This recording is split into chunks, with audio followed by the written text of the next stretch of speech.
Welcome to this episode of Our College Your Voices. I'm your host, Kara Monroe. In the spring semester of 2021, from April 7th to 16th, the Strategy 5.2 Committee invited all employees throughout the state to participate in Ivy Tech's first statewide Idea Dash. The How Might We question was, how might we improve brand advocacy for Ivy Tech among faculty and staff? The virtual sessions were scheduled over a 2-week period for a duration of 2 to 3 hours and accommodated 20 participants per session. Findings from the extensive Ivy Tech branding study were shared with the participants through a video to offer insights into how the public perceives the value of an Ivy Tech education and where Ivy Tech can improve its efforts in recruiting and retaining students. I have an awesome panel here with me today to talk to you a little bit about where Idea Dash came from, what we learned from it, and what's next. So let's meet them. First up is Dr. Allyn Decker. Hi, Allyn. Hi, Kara. Good to be with you today. I'm Vice Chancellor at Ivy Tech Warsaw. Excellent. Thank you so much. And next is Trent Hawker. Hi, Kara. I am Trent Hawker, Assistant Director of Talent Development in Systems Office. Welcome, Trent. And next is Justin Dammeier. Hi, Kara. Justin Dammeier, Executive Director, Educational Technologies, a part of IvyOnline and Systems Office. Welcome, Justin. Next up is Dr. Leighann Rechtin. Leighann, I think this is your first time on the show since it was Dr. Rechtin. So let me say a special congratulations to you and welcome back. Thank you, Kara. Very exciting. I am the Communication General Studies Department Chair at our Lawrenceburg campus. Welcome. And next up is Dr. Christine Peterson. Hi, Christine. Hi, Kara. Thank you. I'm the IvyOnline Health Sciences faculty lead, and I'm also an assistant professor of paramedic science. And last but not least is Shabbir Qutbuddin. Welcome, Shabbir. Thank you, Kara. I'm Shabbir Qutbuddin, Director of ID Secret Partnership at Ivy Tech Sullivan and Elkhart campus. Welcome. Wonderful. So let's dive in. I've got a bunch of questions I want to ask you. How was the Idea Dash team constructed? Well, this is Leighann. I'll go ahead and take that question. We discussed and decided that the best way to roll out this meta innovation was by tapping into one of the best kept secrets until now at Ivy Tech, which is the facilitation team. This is a statewide team that is composed of various people from across campuses and through Systems Office. And this team actually has some of our 5.2 committee members on it. Kirsten Beal and myself both serve on that team as well. And Kyle Dorsch has been the leader.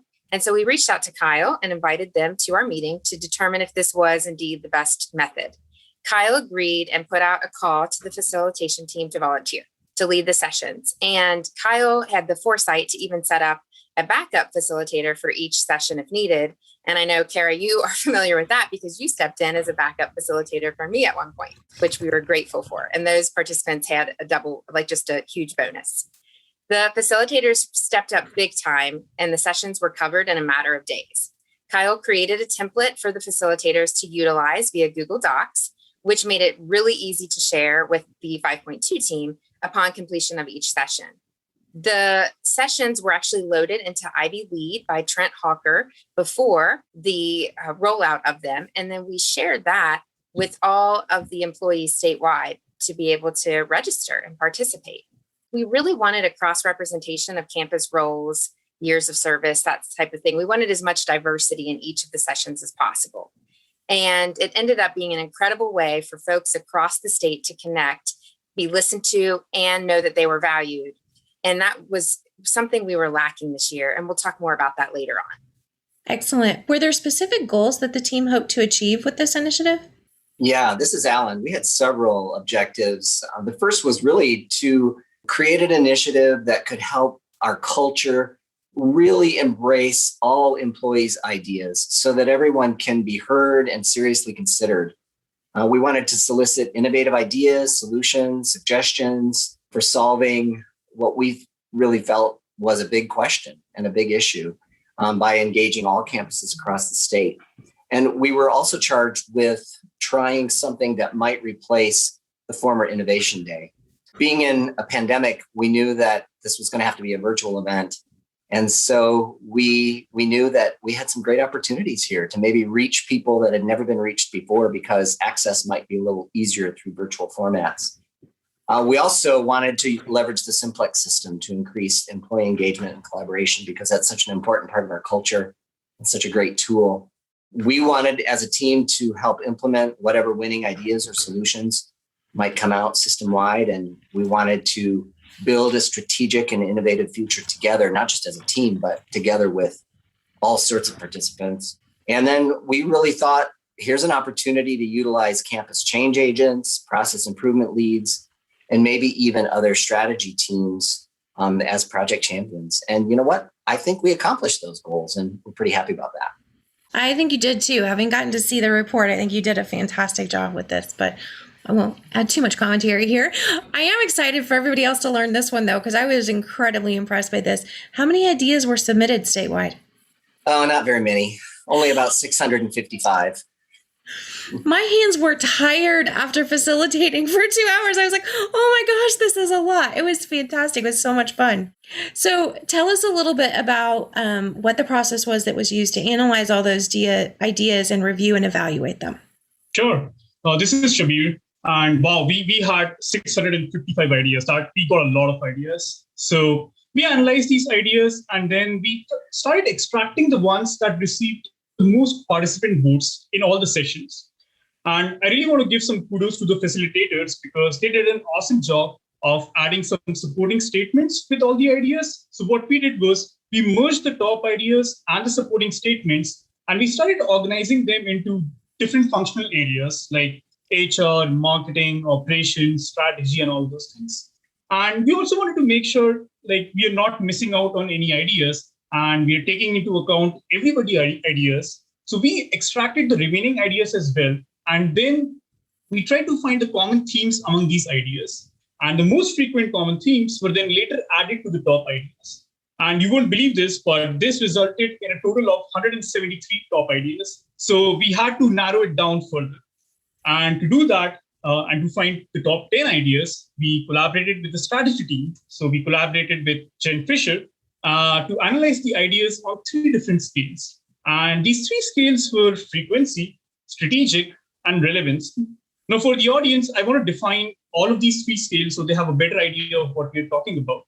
The frequency scale was based on how frequently your idea occurred or was chosen by the participants.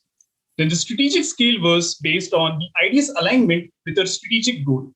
And the last scale, which was the relevancy scale, that was based on how relevant the idea was with the how might we question. So I want to remind the audience again that the how might we question that we chose was how might we improve brand advocacy for the Ivy Tech among faculty and staff. And after rating the 173 top ideas on these 3 different scales, we were able to find the top 10 ideas. Then we sent these ideas to an executive panel that consisted of Ivy Tech leadership, and they utilized this very unique activity. It's called cross-comparison activity to find the top 3 ideas. Anybody who has ever done data coding for qualitative research understands the magnitude of what you just described, Shabbir. That you all did that is just phenomenal. It's amazing. And now I feel like we need a drum roll, but understanding that you filtered down to those top 3 ideas, what are they? Thank you, Kara. This is Christine, and our top 3 ideas were promoting student outcomes, creating a repository of Ivy Tech student success stories, and a personalized in-person new hire orientation. So I'm going to talk a little bit more about each of these 3 ideas. So for promoting student outcomes, one of the things that we were looking at is sharing the potential roles and employment information when a student is pursuing a particular program. Along with that, sharing salary information of our graduates on the website and with existing students, high school students, parents, and guidance counselors. The second idea that came out of these sessions is a little bit longer. So the second idea is creating a repository of Ivy Tech success stories. And this repository would include narratives of student success stories, including the employees that supported those students, highlighting success stories of faculty and staff who are also Ivy Tech alumni to build pride in our colleagues and show the potential of being an Ivy Tech graduate. Also highlighting the career status of students that have graduated from different programs and sharing positive alumni feedback with faculty and staff that we gather through employers and community partners serving on advisory boards. Sharing the success stories of our recent graduates and alumni leaders with current students.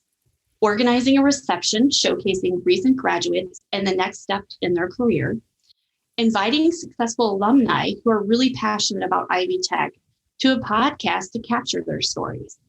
These were all the ideas to support the second idea of creating that repository of the Ivy Tech student success story.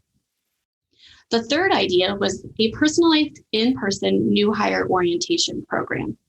During this orientation, new hires would be given information about Ivy Tech's history, brand, culture, mission, vision, community engagement, importance, success stories, strengths, innovation, department information, roles information, along with the different perspectives for new hire and retirees. So tell us a little bit about the various rewards that will be submitted through this initiative. Yeah, this is Justin. I'd be happy to take that one. So our team really wanted to say thank you to each of the participants that gave up a little personal time to participate in the process. We also found, that the ideas that surfaced during the sessions were quite similar, had equal merit, and were very difficult to rank. So as a result, we decided to use some Innovation Day funds to offer a treat of sorts to each participant in the form of a $15 gift card to Starbucks. This also felt like the right approach since we would have had drinks or food or other items for participants if we had been able to host the sessions in person. We also wanted to give special recognition to the facilitators since they volunteer their time to facilitate simplex sessions for the college. So in addition to the $15 gift card for the facilitators, we awarded them a small desk trophy with a runner on the top to symbolize their work facilitating the Idea Dash. And so when should we expect to hear more about the winning ideas or solutions?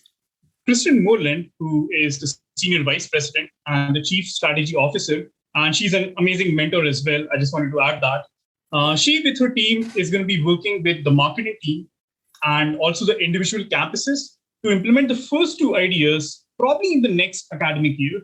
And the third idea, which is more time consuming, and it would really require involvement of both HR as well as the strategy team. So Kristen and Mike McNichols, who's the Vice President of Human Resources, they will work together to see how the third idea can be implemented and what the timeline looks like. So as I mentioned earlier, because it just requires a much more time and effort, they'll have to lay it out and we'll let you know as soon as we are. And what was some of the feedback that you got from the Idea Dash participants? I think this specifically relates to sort of what's next. Yeah, this is Leighann. I'll take that one. Of course, we did a debrief at the end of each session because with any good facilitation, that's what you do. And we were able to gather some great feedback that way. There were a lot of reaffirming comments. Several participants shared they liked that the process was easy, transparent, and well executed. Many participants appreciated having a discussion in a session compared to a survey because they could build on each other's ideas, which is what we love about having simplex sessions. They liked that their registration was flexible and open to everyone statewide. And on that note, they liked how diverse each session was in terms of roles and campuses, which was something that we were hoping would be an outcome. If you remember, we had shared that. And they also liked that the groups were relatively small in size. Being virtual helped more participants attend the sessions. So one of our recommendations for Idea Dash moving forward is to offer the opportunity to participate virtually or in person so that we can continue that diversity. The video that was shared with the participants ahead of time that Jeff Banter assisted with was received really positively. Participants liked having that level setting video ahead of time.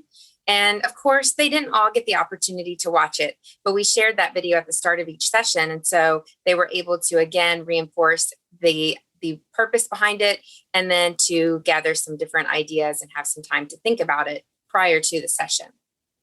One piece of criticism, and Justin talked about this a little bit before, was that participants missed having food and beverages. Clearly, we have spoiled our employees to think that they're getting food all the time, which is fine. And so that helped us in thinking, how could we reward people? How could we thank them? Well, we thought, what a fitting way to send them gift cards. So we listened to the feedback, we heard the feedback, and we hopefully helped them feel better about getting some sustenance there.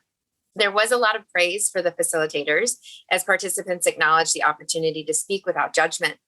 The facilitators, as was mentioned previously, Shabbir said this, and so did Justin. They did a great job in capturing ideas, documenting the conversation, and refocusing the group if needed.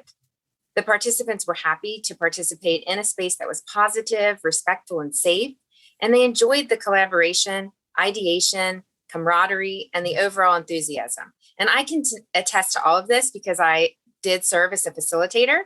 And one thing that was most notably missing, as I mentioned before, from this past year was just connection with other humans. And, some campuses were able to do that differently than others. And this was a great way to give employees the opportunity to connect with each other. And again, not everybody gets the chance to do that with those across the state on a regular basis. So it was just another way to encourage that fostering of employee morale. It was so much fun, and I just want to give you all kudos for the work that you did to make Idea Dash happen, and to everybody who participated as a facilitator or participant. I had a great time with the room that I was in, and I can't wait to see what's next. And I think Trent Hocker might share us with this. I'm so excited because every episode ends with a call to action, and I'm not giving it today. Trent Hocker is. So Trent, I'm going to turn it over to you for today's call to action. Yeah, thanks, Kara. We actually have a few different calls to action here for the end. So we hope this becomes an annual event, kind of a replacement for that Innovation Day contest. So watch for more information, hopefully coming soon, and sign up to participate in the next Idea Dash when it comes around. Also, if you're interested in getting involved with our great Strategy 5.2 team to promote innovation and creativity amongst faculty and staff, feel free to reach out to us and join our 5.2 committee. And then finally, if you're interested in learning about the Simplex skills that were used during the Idea Dash sessions, feel free to sign up for one of the upcoming virtual Simplex skills trainings that will be happening soon. The Simplex team has dates scheduled for both the summer and the coming fall, so they'll be communicating that via email very soon as well. Very good. And I can also add that in-person Simplex training is coming back very soon. So we're excited to get back to doing that as well. But I think the virtual skills training is also going to stay around because we loved that. Well, thanks again to everybody for joining this episode of Our College Your Voices. I want to especially thank today's guests, Dr. Allyn Hocker, Vice Chancellor at Warsaw, Trent Hocker, Assistant Director of Talent Development at Systems Office, Justin Dammeier, Executive Director of Educational Technology, Dr. Leighann Rechtin, Communication General Studies Department Chair at Lawrenceburg, Dr. Christine Peterson, IvyOnline Health Sciences Faculty Lead and Assistant Professor of Paramedic Science, and Shabbir Qutbuddin, Director of IT Sector Partnership for South Bend Elkhart. I'm your host, Kara Monroe. You can connect with me on Twitter at K&M Tweets. Our producer is Sarah Ferguson. You can reach us by email at ourcollegeyourvoices@ivytech.edu. Don't forget, if you're an Ivy Tech faculty or staff member, you can join our Microsoft Teams listener community. I send out instructions for that every Thursday. Our website, where you'll find links to our show notes, is ivytech.edu/podcast. Production assistance for this and every episode provided by Becky Campbell and the Ivy Tech Community College Creative Services team. Our podcast concept is by Matthew Pittman. Theme music and post-production services provided by the amazing Jen Eads at the Brassy Broadcasting Company. And we will talk to you next time on Our College, Your Voices.